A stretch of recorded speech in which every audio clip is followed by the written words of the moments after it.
So hello dear student, কেমন আছো? I hope প্রত্যেকে শুধু ভালো নয় ভীষণ ভালো আছো। স্ক্রিনের ওপর যে প্রশ্নটা লেখা রয়েছে, প্রশ্নতে কি বলা আছে দেখো। Sine square theta equal to x square plus y square plus 1 divided by 2x, then x must be. মানে কি, সাইন স্কোয়ার থিটা এর ভ্যালু যদি x square plus y square plus 1 by 2x হয়, তাহলে এক্স এর মান কত হবে? অপশন এ আছে -3, অপশন বি আছে -2, অপশন সি আছে 1 অ্যান্ড অপশন ডি আছে নন অফ দিস, মানে কোনোটাই নয়। তো চলো অঙ্কটা করতে শুরু করি। আমাদের দেওয়া কি ছিল? Sine square theta equal to কি, x square plus y square plus 1 আপন 2x দেয়া ছিল। হ্যাঁ ঠিক, নো প্রবলেম। এবার একটা কথা আমাকে বলো, সাইন থিটা এর রেঞ্জ কতটা? সাইন থিটা এর রেঞ্জ হচ্ছে 1 ইকুয়াল অথবা ছোট, আর -1 থেকে বড় অথবা ইকুয়াল। ওকে, নো প্রবলেম। এখান থেকে আমরা সাইন স্কোয়ার থিটা এর রেঞ্জ কি বলতে পারি? অবভিয়াসলি 0 থেকে বড় অথবা সমান, আর 1 থেকে ছোট অথবা সমান। ওকে, এই জায়গাটা আশা করি কারো বুঝতে অসুবিধা হওয়ার কথা নয়, কিন্তু যার অসুবিধা হবে তাকে একটু পার্সোনাল আমি বলে রাখি।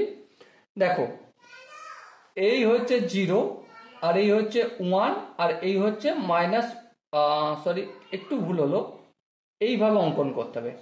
এই হচ্ছে 0, এই হচ্ছে 1, আর এই হচ্ছে -1। এবারে এর পুরোটার যদি আমরা স্কোয়ার করি, লক্ষ্য করো -1 এর স্কোয়ার করলে +1, মানে এখানে চলে যাবে। হ্যাঁ ঠিক। আবার -1/2 যদি স্কোয়ার করি, তাহলে 1 +1 এর 4 হয়ে যাবে, তাই না?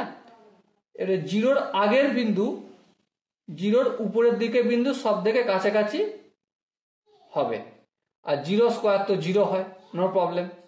তো আলটিমেট স্কোয়ারটা উল্টে নিচের দিকটা উপরের দিকে হয়ে যায়। ঠিক আছে, তো এই গেল সাইন স্কোয়ার থিটা এর ভ্যালু। এবারে দেখো, এখান থেকে সাইন স্কোয়ার থিটার মান আমাদের বলে দেয়া রয়েছে কত, সেটা দেখো, x square plus y square plus 1 আপন 2x is less than equal greater, এই ভ্যালুটা less than equal to 1 or greater than equal to 0। এবার এখান থেকে আমরা কি বলতে পারি? X square plus y square plus 1 আপন 2x সমান কি, লেস দেন ইকুয়াল টু 1 হয়। হ্যাঁ ঠিক। এবারে দেখো, এখানে যদি একটু আমরা কাজ কারবার করি, সেটা কি, এই 1টাকে সমানের অপোজিট দিকে নিয়ে আসি, তাহলে x square plus y square plus 1 আপন 2x less than equal to -1 less than equal to 0 হবে। হ্যাঁ ঠিক আছে, নো প্রবলেম। আর একটা স্টেপ যদি আগিয়ে যাই, এলসিএম টেলসিএম নিলে 2x x square plus y square plus 1 -2x less than equal to 0।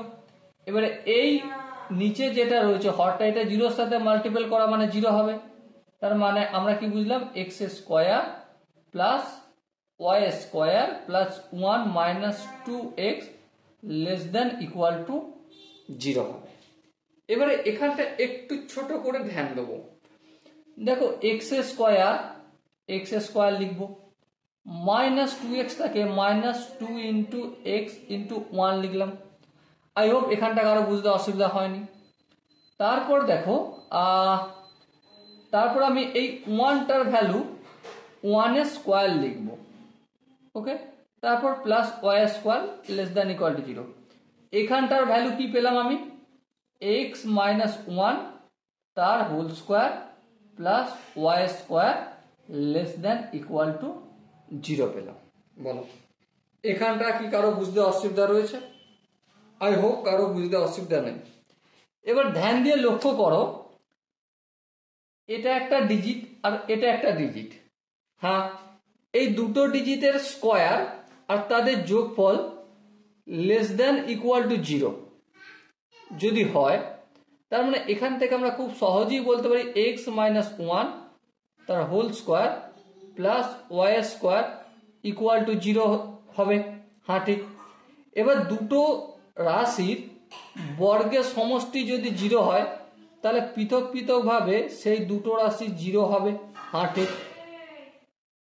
তাহলে এখান থেকে এক্স এর ভ্যালু 1 পাচ্ছি আর ওয়াই এর ভ্যালু পাচ্ছি 0। জানতে কি চেয়েছে? জানতে চেয়েছে এক্স এর ভ্যালু কত। দেখো এক্স এর ভ্যালু এখানে অপশনগুলো দেয়া রয়েছে। হ্যাঁ দেয়া রয়েছে। তার মধ্যে অপশন সি এর ভ্যালু 1, এটাই হবে সঠিক আনসার। ওকে, আই হোপ এই কোশ্চেনের যে কনসেপ্ট এটা প্রত্যেকের বোঝা গেছে। যদি কোনো জায়গায় বুঝতে অসুবিধা থাকে, কনফিউশন থাকে, কি করতে হবে? কমেন্ট সেকশন রয়েছে, কমেন্টে অবশ্যই জানাতে হবে।